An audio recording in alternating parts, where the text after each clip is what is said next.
Well, howdy folks, it's Matthew, your friendly neighborhood technician. Merry Christmas to you. As you can see, I am just completely slammed here at the shop. We've got everything from timing jobs to tune-ups and intake and valve cover jobs. If you notice, there's a space here that's different. We've got this awesome black Tahoe in here. The white Toyota is gone, and now we are finishing up this Toyota Avalon that got all that work done to it. It's just about ready to go out the door. But today I'm going to make a video, and I would love to communicate with you guys and open up a dialogue here. Those of you that have been following me now for a while, I think we can all agree that these videos I make and the things I share, both from victories and failures, are as real as it gets. I don't pull any punches, I don't BS, and some people tell me I share too much, actually, so I'm not real sure what to tell you about that one. But anyways, one of the hardest things for me as a mechanic, as a shop owner, to deal with, one of the worst feelings in the world to deal with, is when you know you are being upfront and honest with somebody, and you know that when you tell somebody, I can't give you a time frame on this, I need to just, do what I do and all that other good stuff. And then not only are you explaining to people, listen, I hate to be the bearer of bad news, but I wouldn't trust this vehicle. I wouldn't, put my own family in it, and yada, yada, yada. I don't care if it's been driven 4,000 miles. Bottom line, this is the situation, and not only is this the situation, but here is the absolute evidence and proof.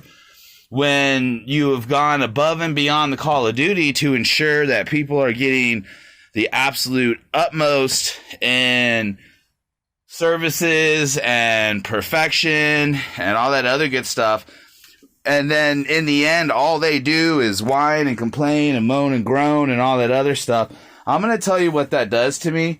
It absolutely knocks the wind out of me.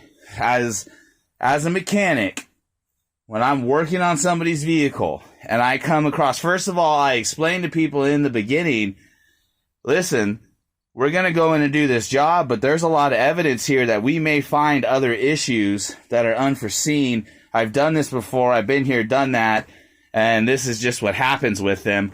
And I mean, you have all the evidence there, and you're not even charging extra labor. You're a shop, you're a business, you have a need to make money, but you say, you know what, this is just a bad situation for everybody. You're not even charging extra labor. And instead of getting a, wow, thank you for your knowledge, thank you for your expertise, thank you for your abilities, thank you for not charging me $1 bazillion to figure this out, it's just nothing but complaints, absolutely knocks the wind out of me.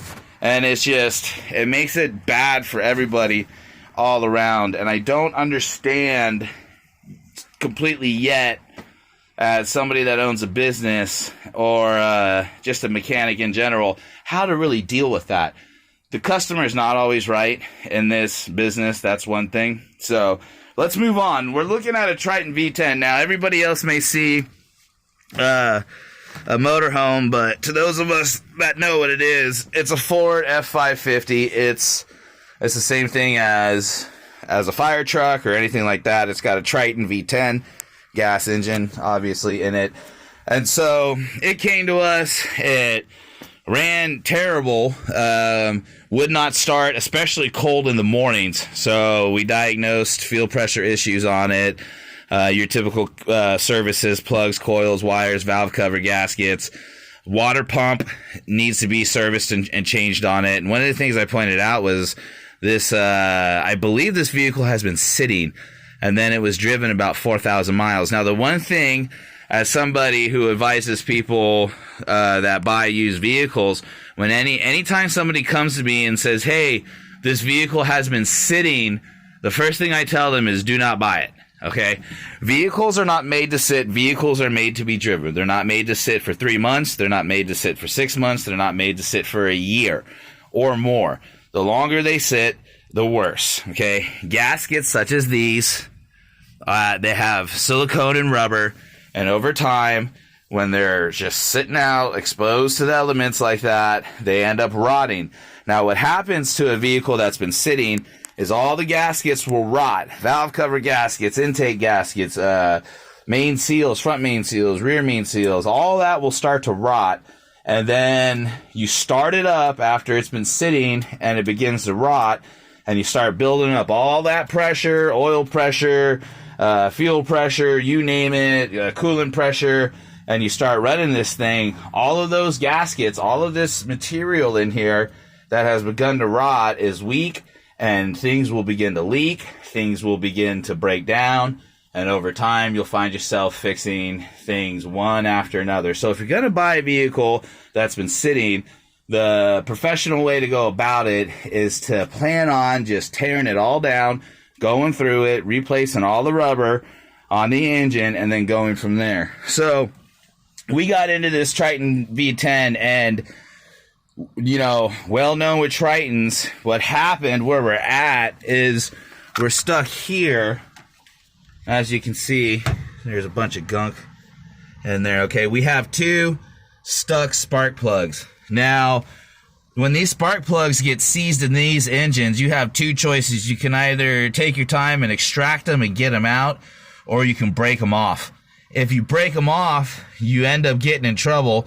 They make a very special tool. Ford itself makes a tool for when these spark plugs get seized up in this engine, okay? And so if you cannot extract the spark plug, the broken plug, you don't go in there and purposely break the plug, first of all. But if you do break the plug and you can't extract it with the tool, the only other option you have is to pull that cylinder head, okay? And I'm going to tell you right now, to pull that cylinder head off of this engine and have it serviced and have broken spark plugs drilled out will cost thousands upon thousands of dollars.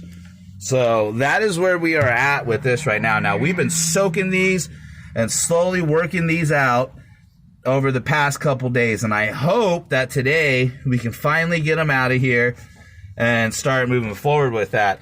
The other issue we now have, as you can see, I've got the almighty chain wrench on it. Now, that chain wrench is capable of thousands of foot-pounds, literally, is your typical fan clutch seized to the water pump pulley. So that's going to get real interesting here the next day or two, trying to get that off. But, you know, as you know, I own my business here. I own everything here. And so, quite honestly, unlike a commercial shop, I don't have a need to charge $1 bazillion for all this type of stuff. So long as people can be patient and kind and appreciative of what people like myself do, then I have no problem going in and making sure that all of this is done in such a way so that it ultimately doesn't need to be touched again for years upon years to come. So, anyways, so that's that, my friends. So I'll go ahead and make a follow-up video. I have quite a few videos on here, and let's see if we can get these spark plugs out today. So, all right, guys, this is Matthew, your friendly neighborhood technician, signing off.